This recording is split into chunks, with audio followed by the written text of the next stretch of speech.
Dear students, मैं पीयूष कुमार त्रिपाठी स्वागत करता हूं आप सभी का अपने YouTube channel SCS EDU point पर। जैसा कि आप लोग जानते ही होंगे कि हम लोग कक्षा 10 सामाजिक विज्ञान भूगोल सेगमेंट का अध्ययन कर रहे हैं, जिसमें हम लोग 3 अध्याय समाप्त कर चुके हैं। आज हमारा चौथा अध्याय कृषि प्रारंभ होने वाला है। तो चलिए बिना देर किए हम आज की क्लास को शुरू करते हैं। तो आज की क्लास में हम लोग पढ़ने क्या वाले हैं, पहले मैं आपको एक स्ट्रक्चर बता देता हूं, फिर हम क्लास शुरू करते हैं। तो सबसे पहले हम आज की क्लास में पढ़ेंगे कि कृषि क्या है और कृषि सेक्टर हमारे भारत में क्या महत्व रखता है। उसके बाद हम पढ़ेंगे भारतीय कृषि की विशेषताओं के बारे में। याद रखिएगा, भारतीय कृषि की विशेषताओं के बारे में। फिर हम पढ़ेंगे भारतीय कृषि के पिछड़ेपन के क्या क्या कारण हैं। भारतीय कृषि के पिछड़ेपन के क्या क्या कारण हैं। फिर हम पढ़ेंगे कि भारत में कृषि का उत्पादन बढ़ाने के क्या क्या उपाय हो सकते हैं। उत्पादन बढ़ाने के क्या क्या उपाय हो सकते हैं। और आज का हमारा 5वां टॉपिक होगा कृषि के प्रकार। कृषि के प्रकार, याद रखिएगा, 5वां टॉपिक आज हमारा होगा कृषि का प्रकार। ये बात को ध्यान में रखिएगा। तो आज की क्लास हमारी इतने हेडिंग्स पर आधारित होगी। तो चलिए बिना देर किए हम लोग क्लास को शुरू करते हैं। चलिए तो देखिए, सबसे पहले तो हम लोग कृषि की परिभाषा जानेंगे। कृषि की परिभाषा, तो कृषि की परिभाषा में आपको सबसे पहला चीज़ देखना है, जो कृषि शब्द होता है इसको इंग्लिश में बोलते हैं एग्रीकल्चर। एग्रीकल्चर जो कि 2 शब्दों से मिलकर बना होता है, एक एग्री से और एक कल्चर से। तो एग्री का मतलब होता है खेत और कल्चर का मतलब होता है खेती। अर्थात खेत मतलब यहाँ पे भूमि भी आप ले सकते हैं, भूमि। तो भूमि पर खेती, एग्रीकल्चर का मतलब है भूमि पर खेती। ये बात को ध्यान में रखिएगा। तो अगर हम कृषि को परिभाषित करना चाहें तो ऐसे हम बोल सकते हैं, कृषि का तात्पर्य उन मानवीय क्रियाकलापों से है। आप परिभाषा लिख लीजिए, मैं बोल रहा हूँ, कृषि का तात्पर्य उन मानवीय क्रियाकलापों से है जिनके माध्यम से मानव अपनी आवश्यकताओं की पूर्ति करने के लिए भूमि पर विभिन्न प्रकार की फसलों का उत्पादन करता है। याद रखिएगा, क्या कहा गया? कृषि का तात्पर्य उन मानवीय क्रियाकलापों से है जिसके माध्यम से मानव अपनी आवश्यकताओं को पूरा करने के लिए भूमि पर विभिन्न प्रकार की फसलों का उत्पादन करता है। ठीक है ना? ये बात को आप ध्यान में रख लीजिएगा। तो ये हो गया कृषि की परिभाषा। तो आज का सबसे पहला क्वेश्चन आपका यही बनता है कि कृषि क्या है। ठीक है, ये बात को ध्यान में रखिएगा। उसके बाद बात उठती है कि कृषि हमारे लिए इम्पोर्टेंस क्यों है। तो सबसे पहले तो आप देखिएगा कि हमारे देश की लगभग 2/3 जनसंख्या कृषि कार्य में संलग्न है। अब 2/3 का मतलब हम नहीं बोलेंगे यहाँ पे, हम लोग मान के चलें कि लगभग 50%, अर्थात लगभग 50% जनसंख्या कृषि में लगी हुई है। और साथ ही कृषि हमारे द्वितीयक क्षेत्र अर्थात औद्योगिक क्षेत्र के लिए कच्चा माल भी प्रदान करता है। याद रखिएगा, औद्योगिक क्षेत्र के लिए क्या प्रदान करता है? कच्चा माल भी प्रदान करता है। ये बात को आप जरूर ध्यान में रख लीजिएगा। कच्चे माल पर आधारित हमारे पास कुछ उद्योग भी होते हैं। जैसे जिनको कृषि से कच्चा माल मिलता है, ऐसे हमारे पास कुछ उद्योग भी हैं। तो आप एक काम करिए, थोड़ा उनका नाम लिख लीजिए, तब मैं आगे बढ़ता हूँ। कच्चे माल पर आधारित कुछ उद्योग जिनको कृषि से कच्चा माल प्राप्त होता है। ठीक है, ये बात को ध्यान में रखिएगा। तो ऐसे आप लिख सकते हैं, कृषि पर आधारित कच्चे माल पर आधारित उपयोग, कृषि पर आधारित कच्चे माल पर आधारित कुछ उपयोग या कुछ उद्योग। तो चलिए इसमें देखिए, पहला आपका आता है सूती वस्त्र उद्योग। सूती वस्त्र उद्योग, सूती वस्त्र उद्योग, ये आपका पहला आएगा, इसको आप नोट कर लीजिए, सूती वस्त्र उद्योग। उसके बाद देखिए चाय उद्योग, चाय उद्योग। अभी हम इनकी बात बारी बारी से करेंगे, फिलहाल के लिए आप इनके बारे में बस थोड़ा सा लिख लीजिए। चाय उद्योग, फिर तीसरा आपका आएगा रबड़ उद्योग, रबड़ उद्योग, रबड़ उद्योग हो गया। उसके बाद आप लिखिएगा इत्र उद्योग, इत्र, इत्र उद्योग, इत्र उद्योग, फूलों से बनाए जाते हैं, फूल भी ये कृषि में आता है, बागवानी भी कृषि में ही आती है, याद रखिएगा आप। उसके बाद चीनी उद्योग, गन्ने और चुकंदर से चीनी बनाई जाती है, तो ये कृषि से ही हमको मिलता है, याद रखिएगा, चीनी उद्योग। ठीक है, तो ये प्रकार के जो हमारे कुछ उद्योग हैं उनको कच्चा माल कहाँ से प्राप्त होता है, कृषि से ही प्राप्त होता है। तो कृषि हमारे लिए बहुत महत्वपूर्ण हिस्सा रखती है। तो चलिए हम लोग देखते हैं कि कृषि में लोग लगे हुए हैं कि कृषि हमारे देश के विकास में भी कुछ योगदान दे रही है। तो हम इसको बात करते हैं कि भारत में विभिन्न सेक्टर के जीडीपी में योगदान की। तो हमारे यहाँ भारत में 3 सेक्टर हैं, जिनको पहले सेक्टर में प्राथमिक कहा जाता है, प्राथमिक क्षेत्र, और दूसरे सेक्टर को कहा जाता है आपका द्वितीयक क्षेत्र, द्वितीयक क्षेत्र, और तीसरे में कहा जाता है, तीसरे में आता है सेवा क्षेत्र। क्या आता है, सेवा क्षेत्र। ठीक है ना, ये बात को आप ध्यान में रखिएगा। तो सबसे पहली चीज जो हमारा इसमें प्राथमिक क्षेत्र है, इसके अंतर्गत आती है कृषि, प्राथमिक क्षेत्र इसके अंतर्गत आती है कृषि। दूसरे क्षेत्र के अंतर्गत आता है उद्योग, दूसरे क्षेत्र के अंतर्गत आता है उद्योग, और तीसरा नंबर तृतीयक क्षेत्र, जिसे हम लोग सेवा क्षेत्र कहते हैं। तृतीयक क्षेत्र जिसे हम लोग क्या कहते हैं, सेवा क्षेत्र कहते हैं। इसके अंतर्गत जो हमें सेवाएं दी जाती हैं, जैसे बैंकिंग, बैंक से हमें सेवाएं मिलती हैं, बैंकिंग इसके अंतर्गत आएगा। बैंकिंग के बाद आपका डाक से क्षेत्र इसके अंतर्गत आएगा। डाक के बाद आपका परिवहन क्षेत्र इसके अंतर्गत आएगा। परिवहन के बाद आपका संचार क्षेत्र इसके अंतर्गत आएगा, क्योंकि ये लोग हमें विभिन्न प्रकार की सेवाएं उपलब्ध कराते हैं, तो ये लोग सेवा क्षेत्र में आते हैं। ठीक है ना, ये बात को आप ध्यान में रख लीजिएगा। अब हम देखते हैं कि जो ये तीनों सेक्टर हैं, जैसे प्राथमिक क्षेत्र अर्थात कृषि, और द्वितीयक क्षेत्र अर्थात उद्योग, और तृतीय क्षेत्र अर्थात सेवा, ये हमारे जीडीपी में कितना योगदान करते हैं।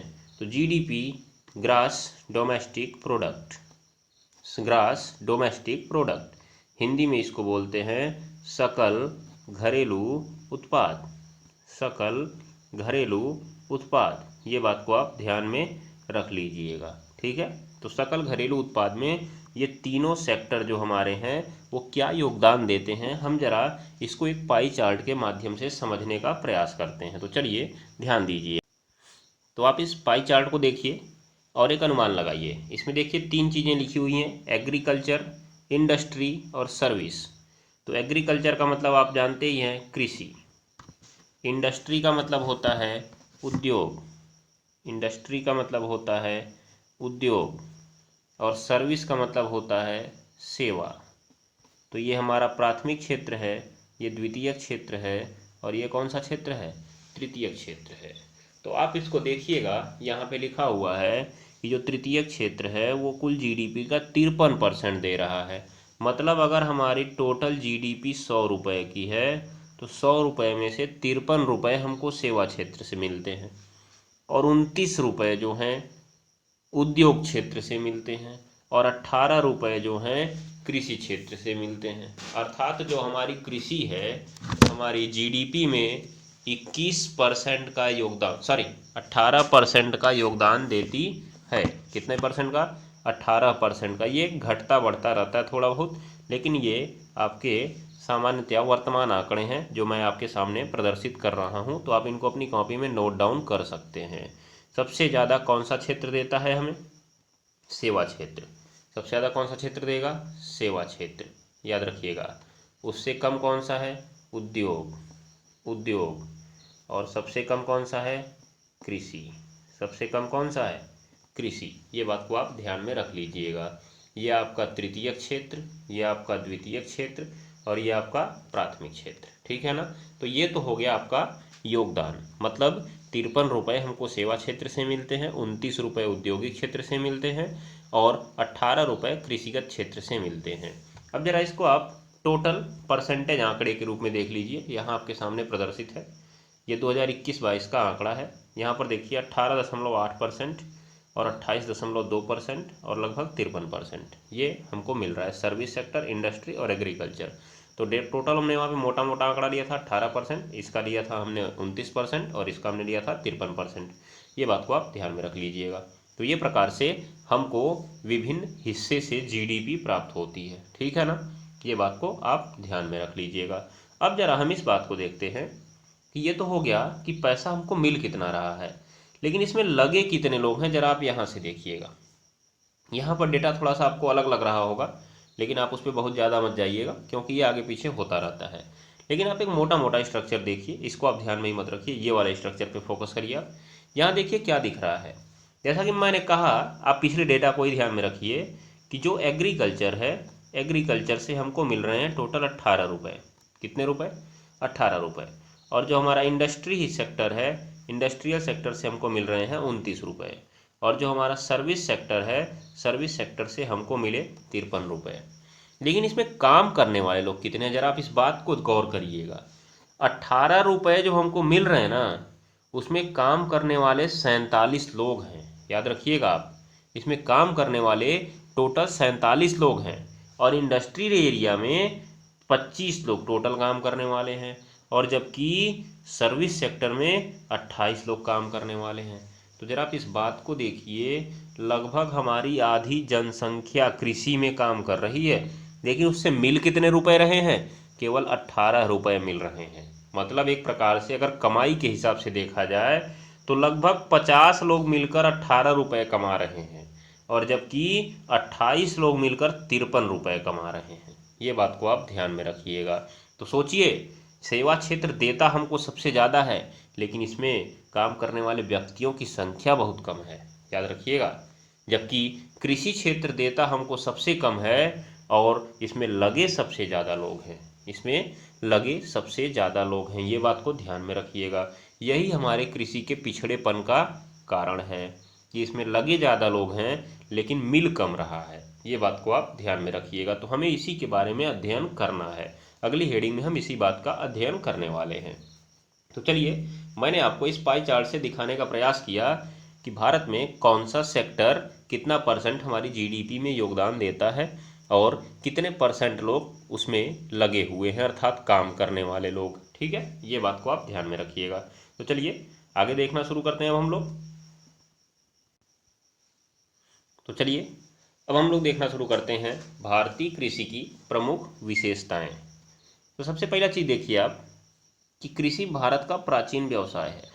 कृषि भारत का प्राचीन व्यवसाय है। तो देखिए, कृषि जो है भारत का प्राचीन व्यवसाय है। कृषि भारत का प्राचीन व्यवसाय है। जैसा कि आप लोग को मालूम ही होगा कि कृषि की जो खोज हुई थी वो नवपाषाण काल में हुई थी। कब हुई थी? नवपाषाण काल। याद रखिएगा, पाषाण काल इसका नाम क्यों पड़ा था? क्योंकि इसमें पत्थर का उपयोग किया जाता था, इसलिए इसका नाम पाषाण काल पड़ा था। पूरा पाषाण काल था, फिर मध्य पाषाण काल था और फिर नवपाषाण काल था। तो नवपाषाण काल में कृषि की खोज हुई थी, अर्थात मानव ने कृषि करना प्रारंभ किया था और इसी समय आग की भी खोज हुई थी। याद रख लीजिएगा आप लोग, ये आपके लिए ऐतिहासिक फैक्ट है। अब यहाँ पे देखिए, तो इसका मतलब कृषि जो है बहुत प्राचीन व्यवसाय है। तो देखिए यहाँ पे क्या हुआ, कृषि प्रधान देश में भारत की गणना की जाती है। भारत एक कृषि प्रधान देश है, सीधी सी बात है, क्योंकि यहाँ की लगभग आधी जनसंख्या जो है कृषि में लगी हुई है। इसका मतलब ये जो है कृषि जो है भारत का एक प्रमुख व्यवसाय है, अर्थात भारत को कृषि प्रधान देश कहा जा सकता है। तो देखिए, जब हमारा देश आज़ाद हुआ था, जब हमारा देश आज़ाद हुआ था तो भारत की जीडीपी में कृषि का जो योगदान था ना, देखिए भारत की जीडीपी में कृषि का योगदान लगभग 52% था। याद रखिएगा, लगभग 52%, मतलब आधे से ज़्यादा कृषि में योगदान। टोटल जैसे मैंने की बात किया ना कि अगर 100 रुपये हमको मिल रहे थे तो 100 रुपये में से 52.2 रुपये हमको कृषि से मिल रहे थे। लेकिन वर्तमान में देखिए घट कर यहाँ पे लिखा है 16.3%, तो आप इसको भी फैक्ट मान सकते हैं, लेकिन हमने जो आपको बताया लगभग 18%, आप इसको याद रखिएगा क्योंकि ये वर्तमान का आंकड़ा था, ठीक है ना, ध्यान में रखिएगा। 16.3% भी देख लीजिए, कोई गलती नहीं है, क्योंकि ये आंकड़े घटते बढ़ते रहते हैं। तो फिलहाल के लिए आप 18% याद रखेंगे, ध्यान दीजिएगा। चलिए उसके बाद देखिए क्या कहा गया कि ये जो कमी हुई, क्यों कमी हुई, क्यों कमी हुई, याद रखिएगा। तो ये कमी हुई तो मतलब ये नहीं था कि मतलब ये घटता हुआ 16.3 रुपये पे आ गया, नहीं, ये है अपनी जगह पर ही, लेकिन ये उतनी तेज नहीं बढ़ पाया जितनी तेज सेवा और उद्योग क्षेत्र बढ़े थे। याद रखिएगा, ये उतनी तेज नहीं बढ़ पाया था जितनी तेज सेवा और उद्योग के क्षेत्र बढ़े हुए थे। मतलब कृषि में पैसा उतना ही है, ज़्यादा मात्रा में भी हुआ है, ऐसा नहीं कि उतना ही, उससे ज़्यादा मात्रा में भी हो गया पैसा, लेकिन सेवा और उद्योग क्षेत्र जो थे उसकी अपेक्षा बहुत तेज बढ़ गए। जैसे आप इसकी बात करिए कि टोटल हमारे पास 100 रुपये थे, 100 रुपये में से मान लीजिए 52 रुपये कृषि दे रही थी, और तो आपको 30 रुपये जो था उद्योग दे रहा था, और 18 रुपये आपको दे रहे थे सेवा क्षेत्र से मिल रहे थे। लेकिन समय के साथ जब बढ़ोतरी हुई तो ये जो था ये बढ़ता गया बढ़ता गया, 52, 53, 54, 55 हुआ, लेकिन इनमें बहुत तेज वृद्धि हुई। याद रखिएगा, इनमें बहुत तेज वृद्धि हुई। जैसे अगर हम 100 रुपये की ओर वृद्धि माने, कितने रुपए की, 100 रुपये की ओर वृद्धि माने, तो आप देखेंगे कि अगले 100 रुपये की वृद्धि में ये जो हिस्सा था, ये वाला हिस्सा, ये हिस्से में लगभग 10 रुपये के आसपास की वृद्धि हुई। एक मैं एग्जाम्पल आपको ले रहा हूँ, और यहाँ पे हो गई 50 रुपये की वृद्धि, और यहाँ पे हो गई 40 रुपये की वृद्धि, ये ध्यान में रखिएगा। तो देखिए यहाँ पे वृद्धि ज़्यादा हो गई, इसका मतलब इसका परसेंट अपने आप बढ़ जाएगा और इसका परसेंट घटने लगेगा। तो बढ़ा हर जगह पे है, लेकिन कृषि में कम बढ़ा है, जबकि सेवा और उद्योग में बहुत ज़्यादा बढ़ गया है। इसीलिए लगता है कि कृषि का परसेंट कम हो गया है, ये बात को आप ध्यान में रखिएगा। और भारतीय कृषि की कुछ विशेषताएं हैं, आप इनको ध्यान में रखिएगा। सबसे पहली चीज़, जो भारत में कृषि की जाती है, अधिकांश जनसंख्या अपने जीवन निर्वाह के लिए करती है, अर्थात अपनी जीविका के लिए करती है। जैसे अपने यहाँ ही आप देख लीजिए कि खेत में बुआई होती है, तो लोग उसको बेचने के उद्देश्य से नहीं बोते हैं, कहते हैं अगर मेरा अनाज निकल गया तो साल भर खाने का हो जाएगा। कभी आप उसको वाणिज्य के रूप में उत्पादित करने का नहीं सोचते हैं, केवल आप लोग अपनी आजीविका चलाने के लिए उत्पादित करने का सोचते हैं। उसके बाद जो भारत की कृषि है उसमें खाद्यान्न फसलों की प्रमुखता है। आप इस हेडिंग को लिख लीजिएगा, बस 1, 2, 3 और 4, इनको नाम लिख लीजिएगा, ये बात को ध्यान में रखिएगा। तो कहा गया भारत की कृषि में जो है खाद्यान्न फसलों की प्रमुखता है, ध्यान दीजिएगा आप। मतलब यहाँ पर जितनी भी कृषि की जाती है उसके लगभग 72% हिस्से पर खाद्यान्न फसल उगाई जाती है। वे मैं आपको दिखा भी रहा हूँ, खाद्यान्न फसल, बागवानी फसल, वाणिज्यिक फसल, ये सब आपको मैं दिखा रहा हूँ, घबराइए मत। उसके बाद देखिए 28% भाग पर व्यापारिक फसलें, व्यापारिक फसलों का मतलब जिनका व्यापार किया जाता है, जिनको बेचकर पैसा कमाया जाता है, उनको पैसा कमाने की दृष्टि से बोया जाता है। तो ऐसी बुआई केवल 28% हिस्से पर की जाती है, बाकी 72% हिस्से पर केवल खाने वाली फसलों का उत्पादन होता है। उसके बाद देखिएगा क्या कह रहा है, कृषि भूमि का प्रतिशत अधिक है, कृषि भूमि का प्रतिशत अधिक है। तो कृषि देश के लगभग 50% क्षेत्रफल पर हो रही है। मतलब भारत का जितना क्षेत्रफल है, मैंने आपको पिछली चैप्टर में बताया था, आप वहाँ पे जाइएगा, वीडियो में देखिएगा, पता चलेगा भारत का क्षेत्रफल कितना है। तो जितना भारत का क्षेत्रफल है उसके 50% एरिया पर कृषि की जाती है। याद रखिएगा, 50% एरिया पर कृषि की जाती है, परंतु जो योगदान है वो लगभग 16.3%, या आप कह लीजिए 18% है।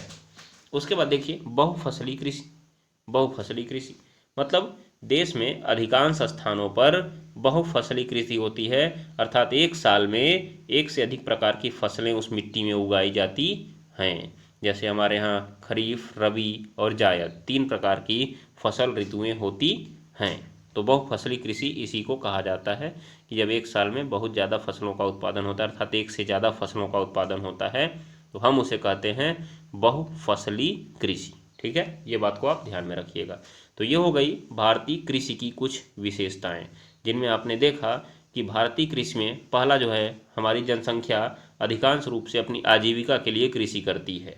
दूसरा, हमारी जो कृषि होती है उसमें खाद्यान्न फसलों की मात्रा ज़्यादा रहती है, और हमारे देश के लगभग आधे क्षेत्रफल का उपयोग कृषि करने के लिए किया जाता है, और हमारे देश में अधिकांश वर्ष में बहुफसलीय खेती की जाती है, अर्थात एक साल में एक से ज़्यादा प्रकार की फसलें उगाई जाती हैं।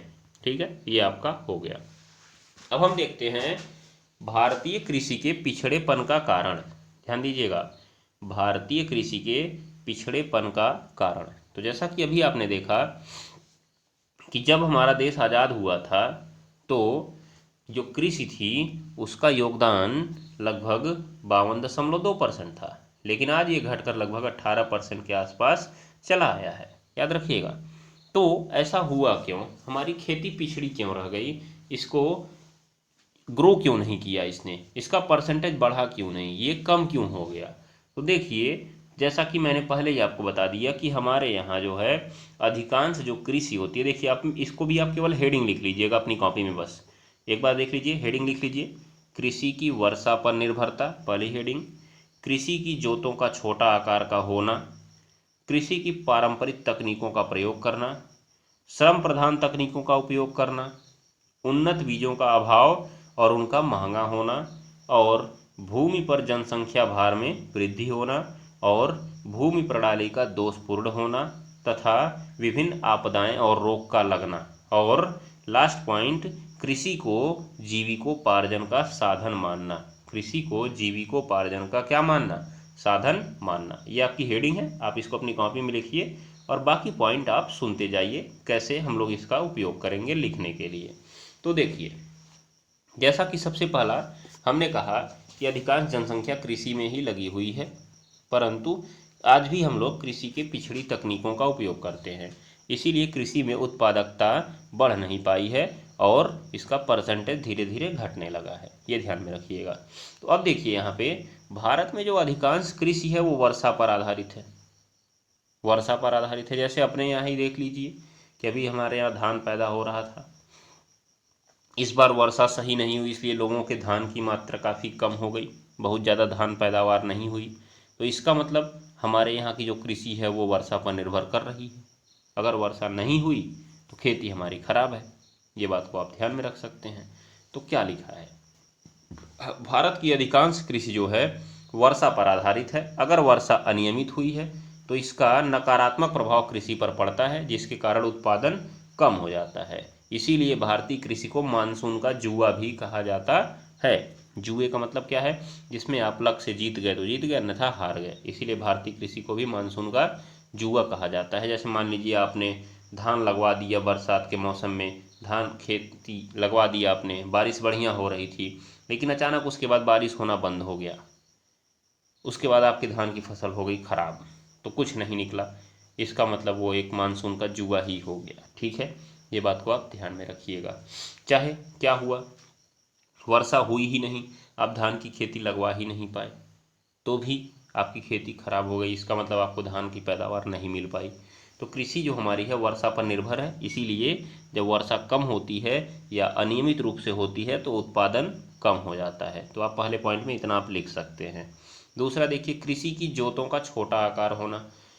जैसे इसका अर्थ ये है कि हमारे यहाँ की जो कृषि है उसकी जोत का आकार छोटा है। जैसे अपने यहाँ ही देख लीजिए कि आपके यहाँ एक खेत यहाँ पर है, एक खेत यहाँ पर है, एक खेत यहाँ पर है, एक खेत यहाँ पर है। अब ये 10 बिस्सा, 2 बिस्सा, 5 बिस्सा, 4 बिस्सा ऐसे खेत है आपका।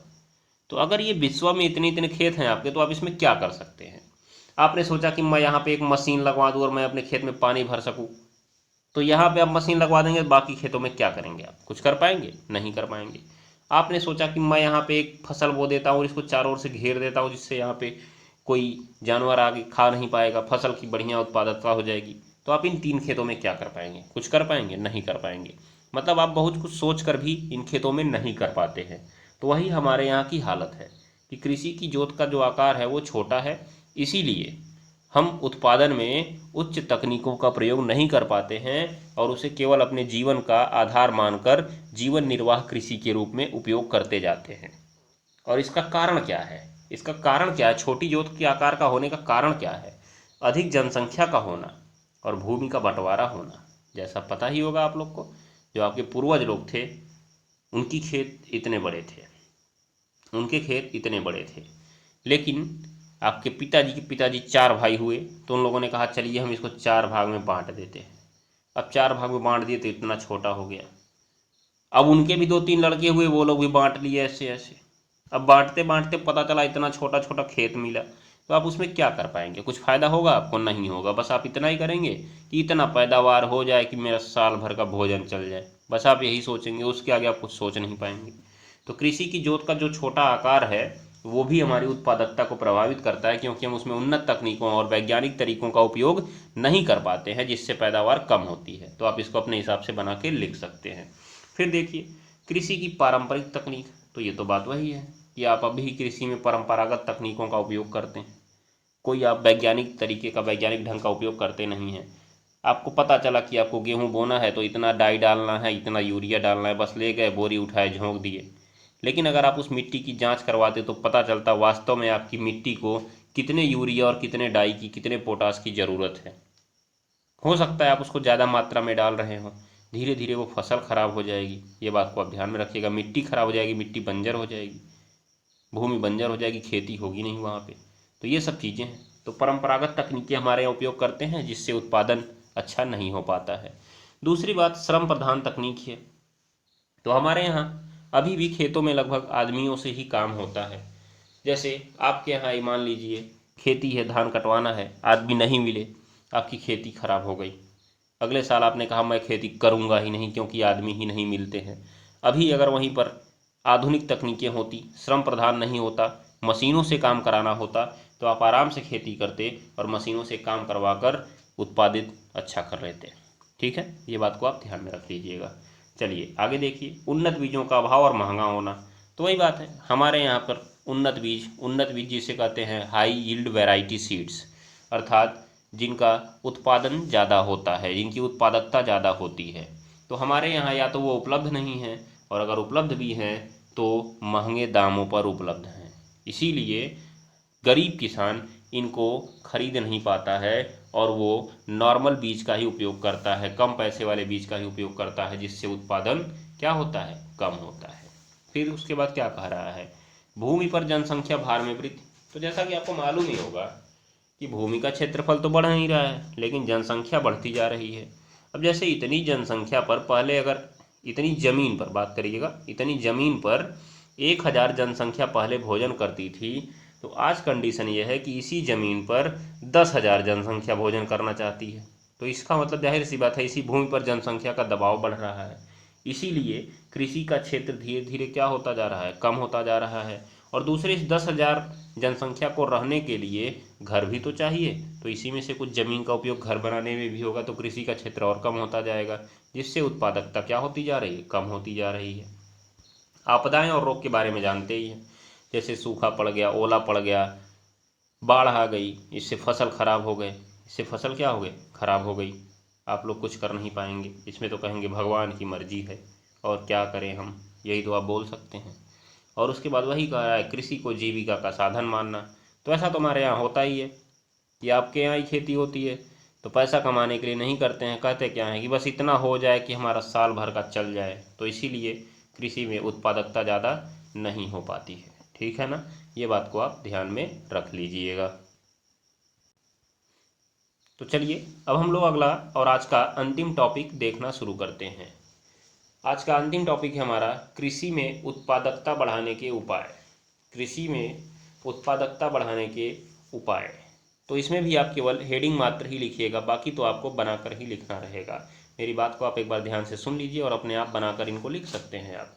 तो देखिए, सबसे पहली चीज़, कृषि में उत्पादन बढ़ाना है तो आपको सिंचाई की सुविधा उपलब्ध करानी होगी, जिससे अच्छे से फसलों की सिंचाई हो सके और कृषि वर्षा पर निर्भर न रहे। उसके बाद दूसरा, उन्नत बीजों और उर्वरकों की व्यवस्था करानी होगी। अभी हमने बात किया वहाँ पे कि उन्नत बीज अगर नहीं है तो उत्पादकता कम हो जाएगी, तो उन्नत बीजों और उर्वरकों की व्यवस्था करानी होगी। ठीक है ना, आप इस बात को ध्यान में रख लीजिएगा। दूसरा कह रहा है भूमि का संरक्षण करना होगा, अर्थात जो हमारी भूमि खत्म होती जा रही है, जो हमारी भूमि बंजर होती जा रही है, उसको हमें संरक्षित करना होगा, जिससे उत्पादकता बढ़ाई जा सके। फिर साख सुविधाओं का विस्तार, अर्थात जो लोन लिया जाता है, अगर आप बैंक में जाते हैं तो आप लोन लेते हैं तो आपको लोन मिलता ही नहीं है, तो आप खेती कैसे करेंगे? तो अगर हम लोन की सुविधा का विस्तार करें जिससे हमें लोन आसानी से मिल पाए, तो हमारे लिए फ़ायदे का सौदा रह सकता है। ठीक है ना, ये बात को आप ध्यान में रख लीजिएगा। अगला है हमारा कृषि शिक्षा का प्रसार। जैसा कि आप लोग को मालूम ही होगा कि हमारे यहाँ के जो किसान भाई होते हैं उनको कृषि के बारे में ज़्यादा जानकारी होती नहीं है। अगर बीज बेचने वाला बता दिया कि भैया आपको इतने खेत में इतना डाई और यूरिया डालना चाहिए, तो उठा के लेगा, उसमें झोंक दिए पूरा खेत में।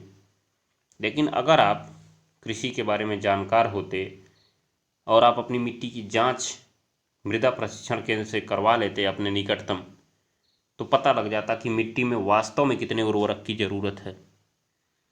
और खेत में कोई रोग लगा तो गए दुकानदार के पास, उसने कहा भैया ये डाल दो, इससे ठीक हो जाएगा, डाल दिए उसको। कितनी मात्रा में डालना ये नहीं पता चला। अगर वो पता कर लेते कहाँ से, किसान कॉल सेंटर, जहाँ पे किसानों की सभी समस्याओं का समाधान किया जाता है, अगर वो वहाँ से इन बातों की जानकारी ले लेते तो उन्हें पता लग जाता कि क्या करना चाहिए और कितनी मात्रा में करना चाहिए, जिससे उत्पादकता में प्रसार हो जाएगा, उत्पादकता में वृद्धि हो जाएगी। ठीक है। अगला देखिए, फसलों की रक्षा के उपाय। वही कारण है, उत्पादकता अगर आपको बढ़ाना है तो अगर आपकी फसल जंगली पशु या कीटाणु या रोग खा जा रहे हैं तो कहाँ से आपको उत्पादन मिलेगा? मिलेगा क्या? नहीं मिलेगा। इसके लिए जंगली पशुओं, कीटाणुओं और रोगों से फसलों को बचाना अत्यधिक आवश्यक है। और इनका जो विज्ञापन है सरकार के द्वारा किया जाना चाहिए कि आप जंगली पशुओं से कैसे बचाएं, कीटाणुओं से कैसे बचाएं, रोगों से कैसे बचाएं, कौन सी दवा का उपयोग करें, कितनी मात्रा में करें, और ये दवाएं उनके निकटतम केंद्रों पर उपलब्ध होनी चाहिए। परंतु ऐसा भी हमारे यहाँ है नहीं। आधुनिक कृषि यंत्रों का उपयोग करना चाहिए। यह तो आपको मालूम ही होगा, आधुनिक कृषि यंत्र का उपयोग करेंगे, खेती का काम जल्दी होगा और बढ़िया से होगा, तो उत्पादन भी ज़्यादा होगा। और चकबंदी, ये आपके सबसे इम्पॉर्टेंट चीज़ है। चकबंदी क्या है? तो छोटे छोटे खेतों को एक पास लेकर आकर बड़ा खेत बनाने की प्रक्रिया जो है चकबंदी कहलाती है। अर्थात किसी किसान की भूमि 4 जगह पर है, एक एक बीघे, अगर चारों को एक जगह कर दिया जाए तो उसकी 4 बीघा ज़मीन एक जगह हो जाएगी और वो वहीं पे अपनी सारी व्यवस्था का निर्माण कर सकता है। वो चाहे तो वहाँ पे मशीन लगवा सकता है, वहाँ पे रह कर भी रखवाली भी कर सकता है, उसकी घेराई भी करा सकता है, पानी भी बढ़िया से भर सकता है, उसका खेत भी अच्छे से जोता जा सकता है। तो चकबंदी से फ़ायदा क्या होता है कि कृषि की उत्पादकता बढ़ जाती है, क्योंकि खेतों का आकार बड़ा हो जाता है। ये आपके लिए एक इम्पॉर्टेंट पॉइंट था, ये बात को आप ध्यान में रख लीजिएगा। तो आपके लिए देखिए, उत्पादकता बढ़ाने के कुछ उपाय हो गए। चकबंदी, आधुनिक कृषि यंत्रों का उपयोग करना है, फसलों की रक्षा का उपाय करना है, कृषि शिक्षा का प्रसार करना है, साख सुविधाओं का विस्तार करना है, मृदा का संरक्षण करना है, सिंचाई की सुविधा में वृद्धि करनी है, उन्नत बीज और उर्वरकों की व्यवस्था करनी है। तो आप एक बार इसको लिख लीजिएगा। और आज की क्लास हमारी यहीं पर समाप्त होती है।